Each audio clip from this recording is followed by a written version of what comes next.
வணக்கம். இன்னைக்கு நம்ம பார்க்க போகிற சமையல் ஓமம் பால் எப்படி செய்யலாங்கிறத பார்க்கலாம். சளி பிரச்சனை, நுரையீரல் பிரச்சனை, ஆஸ்துமா இருக்கிறவங்க எல்லாருமே இந்த பால் ரெகுலராக எடுத்திங்கன்னா உங்களுக்கு இந்த பிரச்சனை எதுவுமே வராது.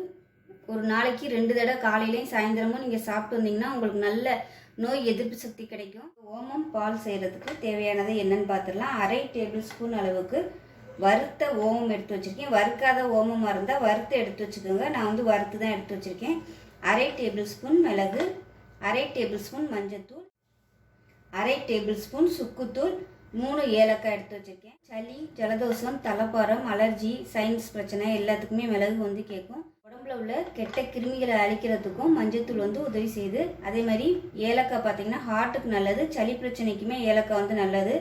சுக்குத்தூளும் சளி பிரச்சனைக்கும் நெஞ்சில் உள்ள சளியை போக்குறதுக்கும் சுக்குத்தூள் யூஸ் பண்ணுறோம். ஓமம் பார்த்திங்கன்னா நிறைய பெனிஃபிட்ஸ் இருக்குது. ஓமத்தில் தலைபாரம், ஜலதோஷம், மூக்கடைப்பு, நெஞ்சு சளி, நுரையீரல் இன்ஃபெக்ஷன் எல்லாத்துக்குமே ஓமம் ரொம்ப நல்லது. அதே மாதிரி செரிமான பிரச்சனைக்குமே ஓமம் எடுத்துக்கிட்டோம்னா நல்லது. ஆஸ்துமா பிரச்சனை இருக்கிறவங்களும் ஓமம் தாராளமாக எடுத்துக்கலாம். அவ்வளோ நல்லது. நுரையீரலுக்கு ரொம்பவே நல்லது இந்த ஓமம். நான் நாட்டு சர்க்கரை எடுத்து வச்சுருக்கேன். நீங்கள் விருப்பப்பட்டால் தேன் சேர்த்துக்கலாம், இல்லை வேறு எதுனாலும் சேர்த்துக்கலாம். ஜீனி சேர்க்குறதுனாலும் சேர்த்துக்கலாம், தேன் சேர்க்குறதுனாலும் சேர்த்துக்கலாம். நான் நாட்டு சர்க்கரை எடுத்து வச்சுருக்கேன். இப்போ எப்படி செய்யலாங்கிறத பார்க்கலாம்.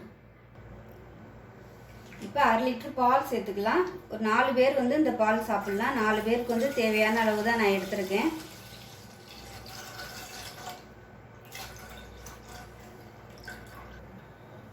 இப்போ பால் நல்லா காயட்டும். அதுக்குள்ளே இதை நம்ம மிக்சியில் போட்டு அடிச்சுட்டு வந்துடலாம்.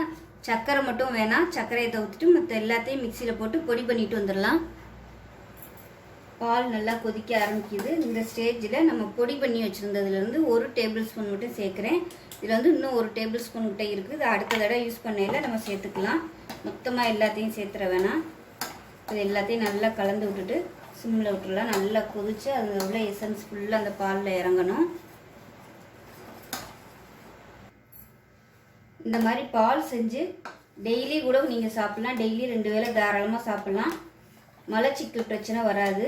ஜலதோஷம், சளி பிரச்சனை இந்த மாதிரி எதுவுமே வராது. நல்ல டைஜஸ்ட் ஆகும். செரிமான பிரச்சனை இருக்கிறவங்க இது தாராளமாக எடுத்துக்கலாம். நல்லா செரிமானம் கொடுக்கும்.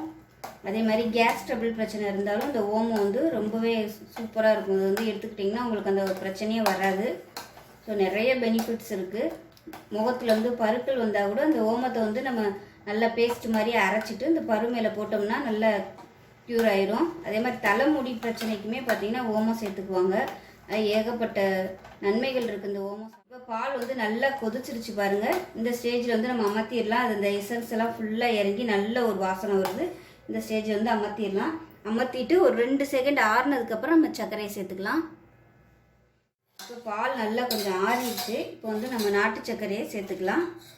நாட்டு சர்க்கரையை சேர்த்துட்டு நல்லா கலந்துடலாம். இது ஒரு 2 நிமிஷம் அப்படி கிளறிட்டே இருங்க. கொஞ்சம் அந்த சர்க்கரையெல்லாம் நல்லா கரைஞ்சதுக்கப்புறம் நம்ம வடிகட்டிக்கலாம். இல்லை நீங்கள் ஜீனி சேர்க்குறதுனாலும் சேர்த்துக்கலாம், தேன் சேர்க்குறதுனாலும் சேர்த்துக்கலாம். இப்போ இது நல்லா கரைஞ்சி வச்சு இதை வடிகட்டிடலாம். இப்போ இதை வடிகட்டிக்கலாம் கஷாயமாக. இப்போ எல்லாத்தையும் வடிகட்டியாச்சு. இதை ஒரு கிளாஸுக்கு மாற்றிக்கலாம். இப்போ நம்ம டம்ளரில் ஊற்றிக்கலாம். கரெக்டாக 1/2 லிட்டர் பால் 4 பேருக்கு கரெக்டாக வரும். இப்போ பாருங்கள், அருமையான ஓமம் பால் ரெடி ஆயிடுச்சு. நம்ம மசாலா பால் குடித்தா எப்படி இருக்குமோ அந்த டேஸ்ட்டில் தான் இருக்கும். உங்களுக்கு இந்த நாட்டு சக்கரை இனிப்பு கம்மியாக தான் இருக்கும். அப்படி பத்தாத மாதிரி இருந்துச்சுன்னா நீங்கள் எக்ஸ்ட்ரா ஜீனி சேர்த்துக்கலாம். நுரையீரல் பிரச்சனைக்கு இந்த ஓமப்பால் ரொம்பவே நல்லது. நுரையீரல் சம்மந்தப்பட்ட எல்லா பிரச்சனைக்குமே இந்த ஓமப்பால் நல்லது. ஸோ கண்டிப்பாக இது எல்லாரும் வீட்டில் ரெகுலராக செஞ்சு சாப்பிடுங்க. டெய்லி குடிக்கலாம். டெய்லி காலையிலையும் சாயந்தரமும் கூட குடிக்கலாம். வீசிங் இருக்கிறவங்களுக்கு கூட இந்த பால் சாப்பிட்டிங்கன்னா உங்களுக்கு வீசிங் பிரச்சனை குறையும். ஸோ ஆரோக்கியமான இந்த பால் செஞ்சு பாருங்கள். செஞ்சு பார்த்துட்டு எப்படி வந்துச்சுங்கிறத சொல்லுங்கள். இந்த வீடியோ பிடிச்சிச்சுன்னா லைக் பண்ணுங்கள், கமெண்ட் பண்ணுங்கள், சேனலை சப்ஸ்கிரைப் பண்ணுங்கள், பக்கத்தில் உள்ள பெல் பட்டனை ப்ரெஸ் பண்ணுங்கள். நன்றி.